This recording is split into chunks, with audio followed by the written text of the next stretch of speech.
Hello day viewers, আবারও online প্ল্যাটফর্মে একটি শক্তিশালী জরিপ পরিচালনা করা হয়।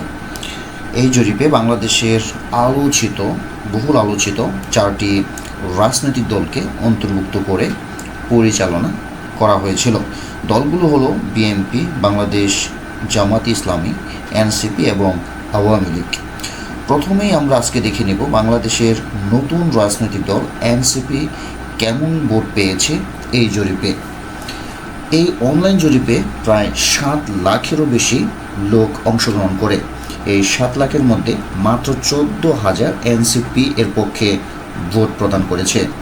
এত কম জনপ্রিয়তার কারণ মূলত গত কয়েকদিনে সার্জিস আলম এবং আরও কয়েকজন এনসিপি নেতা বিতর্কিত কর্মকাণ্ড, এমনকি তাদের গাড়ি শোডাউন এর টাকার উৎস নিয়েও জনমনে বিভিন্ন প্রশ্ন দেখা দিয়েছে, যার ফলে এই জরিপেও হয়তো এর প্রভাব পড়েছে।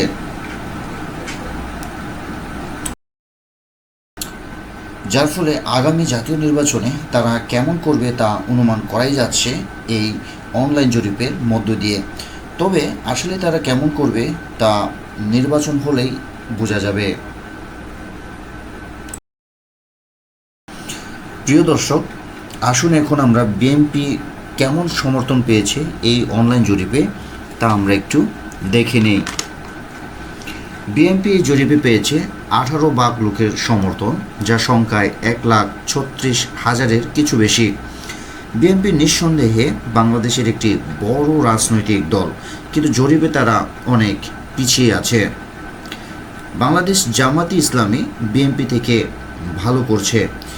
এই অনলাইন জরিপে জামাতি ইসলাম পেয়েছে প্রায় 20 লাখ বা 1.5 লাখ লোকের সমর্থন।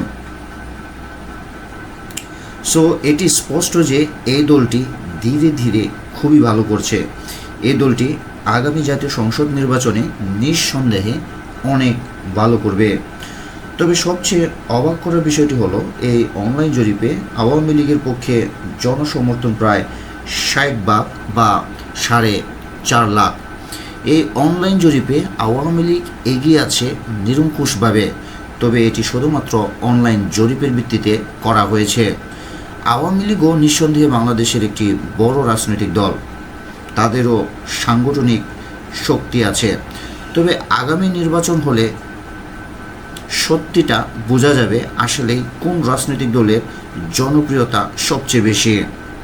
সো ডিয়ার ভিউয়ার্স, এমন ইনফরমেটিভ ভিডিও দেখতে চাইলে এই চ্যানেলটি সাবস্ক্রাইব করে আমাদের পাশেই থাকুন। ধন্যবাদ।